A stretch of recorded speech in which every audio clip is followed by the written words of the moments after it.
അനുമോദ്, അതിലൊരു പ്രധാന കാര്യം നേരത്തെ അൻവർ ആവശ്യപ്പെട്ടിരുന്നത് മറ്റൊരു സ്ഥാനാർത്ഥിയാണ്, ജോയുടെ പേര് ആണ് അൻവർ ഉന്നയിച്ചിരുന്നത്. പിന്നീട് അത് ചില സമവായ ചർച്ചകൾ നടന്നു എന്ന് മനസ്സിലാക്കുന്നു. പക്ഷേ ഇപ്പോൾ ഒരു പ്രധാന ചോദ്യം, ജോയ് എന്ത് നിലപാട് സ്വീകരിക്കുമെന്നാണ് പ്രതീക്ഷിക്കുന്നത്? വളരെ ആത്മാർത്ഥമായി ഈ തെരഞ്ഞെടുപ്പിൽ ഈ UDF സ്ഥാനാർത്ഥിക്ക് വേണ്ടി അദ്ദേഹം രംഗത്തിറങ്ങും എന്ന് ഉറപ്പിച്ച് കരുതാനാകുമോ? രാവിലെ PV അൻവറിൻ്റെ ആ ഒരു പ്രസ്താവന അത് ഏറെ ആശയക്കുഴപ്പമുണ്ടാക്കുകയും കോൺഗ്രസ് നേതൃത്വത്തെ സമ്മർദ്ദത്തിലാക്കുകയും ചെയ്തു. പക്ഷേ എന്തുതന്നെയാണെങ്കിലും ഷൗക്കത്തിൻ്റെ പിന്നിൽ നേതൃത്വം ഉറച്ചു നിൽക്കുകയും ഷൗക്കത്തിനെ സ്ഥാനാർത്ഥിയായി തീരുമാനിക്കുകയും ചെയ്തു. ഔദ്യോഗിക പ്രഖ്യാപനം വരുമ്പോൾ സ്വാഭാവികമായിട്ടും നടപടിക്രമങ്ങൾ പൂർത്തിയാക്കുന്ന ഷൗക്കത്തിൻ്റെ പ്രതികരണം ഔദ്യോഗിക പ്രഖ്യാപനം വന്നതിന് ശേഷമേ ലഭിക്കുകയുള്ളൂ. അദ്ദേഹവുമായി നമ്മൾ സംസാരിച്ചിരുന്നു. പ്രവർത്തകരുടെ ഇടയിലാണ് അദ്ദേഹം ഇപ്പോൾ ഉള്ളത്. ഞാൻ CV അനുമോദിലേക്ക് ഞാൻ മടങ്ങി വരാം. എന്നോടൊപ്പം TG സജിത്ത് കൂടി ചേരുന്നുണ്ട്. സജിത്ത്, കോൺഗ്രസിനകത്ത് ഐക്യമുണ്ട്, ഒറ്റക്കെട്ടാണ് എന്നൊക്കെ പറയുമ്പോഴും അവിടെ രണ്ട് താല്പര്യങ്ങളുണ്ടായിരുന്നു. അൻവർ ഒരു പേര് മുന്നോട്ട് വെച്ചു, പക്ഷേ ആ പേരല്ല കോൺഗ്രസ് തെരഞ്ഞെടുത്തിരിക്കുന്നത്. അപ്പോൾ അൻവറിന് വശംവദനാകേണ്ട എന്ന് UDF തീരുമാനിച്ചോ, കോൺഗ്രസ് തീരുമാനിച്ചോ എന്ന് ഈ ഘട്ടത്തിൽ പറയാനാകുമോ? രണ്ട് ഒറ്റക്കെട്ട് എന്ന് പറയുന്ന കോൺഗ്രസിന് ഈ തെരഞ്ഞെടുപ്പിൽ അവിടെ ഒറ്റക്കെട്ടായി തന്നെ പ്രചരണ രംഗത്ത് സജീവമാകാൻ കഴിയുമോ? തീർച്ചയായും മനു, വളരെ സുപ്രധാനമായ തീരുമാനമാണ്. കോൺഗ്രസിനെ ആശയക്കുഴപ്പത്തിലാക്കിയിരുന്ന അല്ലെങ്കിൽ അവസാന ഘട്ടങ്ങളിൽ വലിയ പ്രതിസന്ധി ഉണ്ടാക്കിയ രാഷ്ട്രീയ തീരുമാനം കോൺഗ്രസ് കൈക്കൊണ്ടിരിക്കുന്നു. അവിടെ ആര്യാടൻ ഷൗക്കത്ത് തന്നെ സ്ഥാനാർത്ഥിയാകുമെന്ന തീരുമാനത്തിൽ കോൺഗ്രസ് എത്തിയിരിക്കുന്നു. കൊച്ചിയിൽ നടന്നുകൊണ്ടിരുന്ന ആ യോഗത്തിലാണ് സുപ്രധാനമായി തീരുമാനം കൈക്കൊണ്ടിരിക്കുന്നത്. കോൺഗ്രസിനെ സംബന്ധിച്ച് ആശയക്കുഴപ്പമുണ്ടാക്കിയ രണ്ട് പ്രതിസന്ധികളായിരുന്നു. ഒന്ന്, ആര്യാടൻ ഷൗക്കത്തിനെ പരിഗണിച്ചാൽ ജോയിയെ എങ്ങനെ അനുനയിപ്പിക്കും, അതിലേക്ക് എങ്ങനെ എത്താൻ കഴിയും, അതുണ്ടാക്കുന്ന മറ്റു രാഷ്ട്രീയ പ്രതിസന്ധികളെ എങ്ങനെ മറികടക്കും. രണ്ടാമത്തെ കാര്യം PV അൻവർ ഉയർത്തിയ രാഷ്ട്രീയ വിവാദമാണ്, അല്ലെങ്കിൽ സമ്മർദ്ദമാണ്. ആ സമ്മർദ്ദത്തെ എങ്ങനെ അതിജീവിക്കുമെന്ന രണ്ട് ചോദ്യങ്ങളായിരുന്നു. ഈ രണ്ട് ചോദ്യങ്ങളെയും കോൺഗ്രസ് നേരിടാൻ തീരുമാനിക്കുന്നു. അതിൽ ആര്യാടൻ ഷൗക്കത്ത് എന്ന പേരിലേക്ക് ഉറപ്പിക്കുമ്പോൾ ജോയിയെ അനുനയിപ്പിക്കാനുള്ള തീരുമാനം കോൺഗ്രസ് കൈക്കൊള്ളുകയും ജോയിയുമായി സംസാരിച്ചു കഴിഞ്ഞു എന്ന് തന്നെയാണ് നമ്മൾ മനസ്സിലാക്കുന്നത്.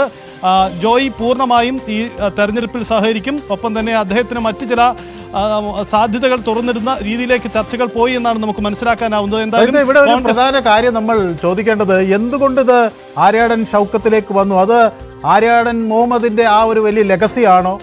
കാരണം നമുക്കറിയാലോ, 1987 മുതൽ 2016 വരെ അദ്ദേഹമായിരുന്നല്ലോ മണ്ഡലത്തെ നയിച്ചത്. അപ്പോൾ ആ ഒരു വലിയ പൈതൃകമാണോ ഇവിടെ ആര്യാടൻ ഷൗക്കത്തിന് അനുകൂലമായി വന്നത്? അത് അതിനപ്പുറത്തേക്ക് മറ്റെന്ത് ഘടകമാണ് ആര്യാടൻ ഷൗക്കത്തിന് ഇവിടെ ഗുണകരമായി വന്നതെന്ന് കരുതാനാവുക? ആര്യാടൻ ഷൗക്കത്തിന്റെ പേരിലേക്ക് കോൺഗ്രസ് എത്തിയതിന് പല കാരണങ്ങളുണ്ട്. ഒന്ന്, നേരത്തെ തന്നെ ആ മണ്ഡലത്തിൽ പരിചിതനായ വ്യക്തിയാണ്, മുമ്പ് തന്നെ സ്ഥാനാർത്ഥിയായിരുന്ന വ്യക്തി കൂടിയാണ്. ഒപ്പം തന്നെ ആര്യാടൻ മുഹമ്മദിന്റെ മകൻ എന്ന ഒരു പരിഗണന കൂടി അദ്ദേഹത്തിനുണ്ട്. കോൺഗ്രസ് നേതാക്കൾക്കിടയിലും പ്രവർത്തകർക്കിടയിലും പ്രത്യേകിച്ച് ആ മണ്ഡലത്തിൽ മറ്റു പരിചയത്തിന്റെ ആവശ്യമില്ല എന്നൊരു സാഹചര്യം കൂടിയുണ്ട്. മാത്രമല്ല, ഇത്തരമൊരു സാധ്യത വന്നപ്പോൾ തന്നെ അദ്ദേഹം ക്ലെയിം ഉന്നയിച്ചതാണ്. തുടക്കത്തിൽ നേരത്തെ കഴിഞ്ഞ തെരഞ്ഞെടുപ്പിൽ PV അൻവറിനോട് പരാജയപ്പെട്ട വ്യക്തിയാണ്. സ്വാഭാവികമായ ക്ലെയിം എനിക്കുണ്ട് എന്ന വാദമാണ് ആര്യാടൻ ഷൗക്കത്ത് ഉയർത്തിയത്. അതൊരു ക്ലെയിമായി തന്നെ മുന്നോട്ട് പോയി. ഒപ്പം കോൺഗ്രസിന് ആ തീരുമാനത്തിലേക്ക്, അല്ലെങ്കിൽ ആര്യാടൻ ഷൗക്കത്ത് എന്ന പേരുകളിലേക്ക് എത്തുന്നതിന് മറ്റു ചില രാഷ്ട്രീയ കാരണങ്ങൾ കൂടി ഉണ്ടായിരുന്നു.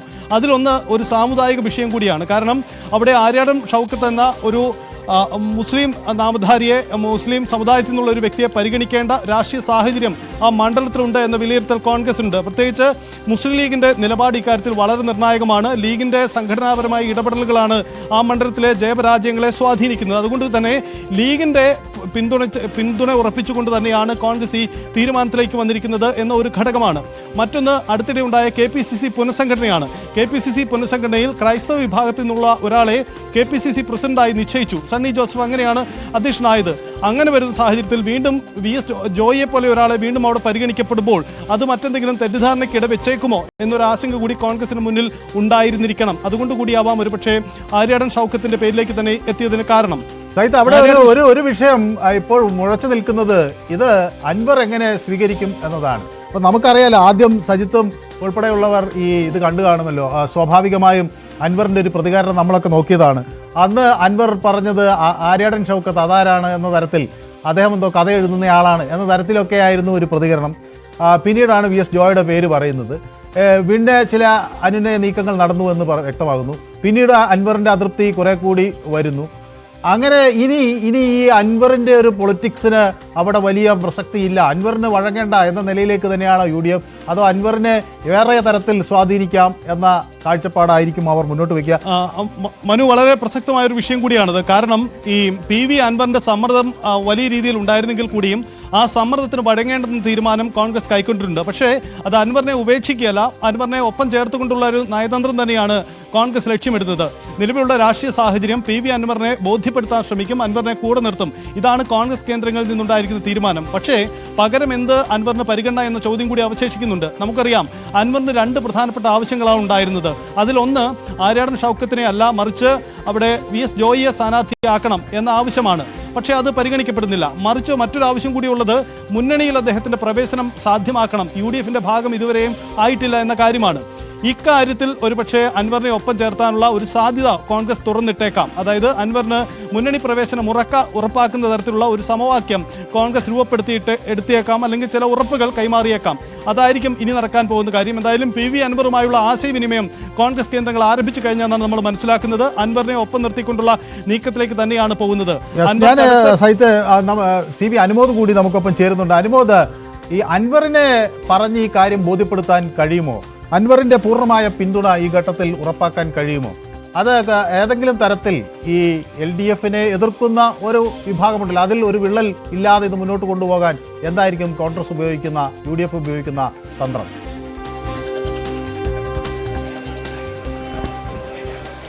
അൻവറിനെ പൂർണ്ണമായും തൃപ്തിപ്പെടുത്തി മുന്നോട്ട് പോകുക എന്നത് UDFന് മുമ്പിൽ സാധ്യമായ ഒരു കാര്യമല്ല. കാരണം അൻവറിന് മുന്നോട്ട് വെച്ച ആവശ്യങ്ങളെല്ലാം അതേപടി അംഗീകരിക്കുകയാണെങ്കിൽ അത് നിലവിൽ കോൺഗ്രസിൽ വലിയ തർക്കങ്ങൾക്ക് വഴിയൊരുക്കും. മുന്നണിയുടെ ഭാഗമാകുന്നതിന് മുൻപ് തന്നെ അൻവറിനെ വഴങ്ങിക്കൊടുക്കുക എന്നത് വലിയ പ്രതിസന്ധി ഉണ്ടാക്കുമെന്ന് പാർട്ടിയിലെ വലിയൊരു വിഭാഗത്തിനെ കണക്കാക്കുന്നത് സാഹചര്യത്തിൽ കൂടിയാണ് അൻവർ മുന്നോട്ട് വെച്ച സ്ഥാനാർത്ഥി നിർദ്ദേശം അംഗീകരിക്കാതെ ഷൗക്കത്തിനെ പിന്നിൽ നേതൃത്വം നിലയുറപ്പിച്ചിരിക്കുന്നത്. ഇനി അൻവറിനെ എങ്ങനെ സമവായത്തിൽ കൊണ്ടുവരാം എന്നുള്ളതാണ്. നമുക്കറിയാം നിലമ്പൂരിൽ മണ്ഡലത്തിൽ അൻവറുടെ സ്വാധീനം, അൻവർ മുന്നോട്ട് വെച്ച രാഷ്ട്രീയം, ഇതൊക്കെ UDFനെ സംബന്ധിച്ച് പ്രധാനപ്പെട്ടതാണ്. അതുകൊണ്ട് അൻവറിനെ കൈവിട്ട് കളയുകയല്ല, മറിച്ച് അൻവർ മുന്നോട്ട് വെച്ച രണ്ടാമത്തെ കാര്യത്തിൽ, മുന്നണി പ്രവേശനം എന്ന കാര്യത്തിൽ ഒരു തീരുമാനത്തിലേക്ക് എത്തും. അത് അൻവറിന് കൂടി സമവായത്തിൽ ഉൾക്കൊള്ളാൻ കഴിയുന്ന ഒരു സാഹചര്യത്തിലേക്ക് എത്തുമെന്ന് തന്നെയാണ് മനസ്സിലാക്കാൻ കഴിയുന്നത്. ഈ സ്ഥാനാർത്ഥി പ്രഖ്യാപനത്തിന് ശേഷം അൻവറുമായി ചർച്ച നടത്തും നേതൃത്വം എന്നാണ് നമുക്ക് അറിയാൻ കഴിയുന്നത്. അൻവർ മുന്നോട്ട് വെച്ച കാര്യങ്ങൾ, അതിൽ പ്രായോഗികമായി നടക്കാൻ സാധ്യതയുള്ള കാര്യങ്ങൾ അത് കാലതാമസമില്ലാതെ നടത്തും എന്നൊരു ഉറപ്പ് അൻവറിന് കൊടുക്കുകയും അൻവറിനെ കൃത്യമായ ഒരു പ്ലേസ്മെന്റ്, അത്തരത്തിലൊരു പ്ലേസ്മെന്റ് അൻവറിന് നൽകുമെന്നൊരു ഉറപ്പ് നേതൃത്വം നൽകും.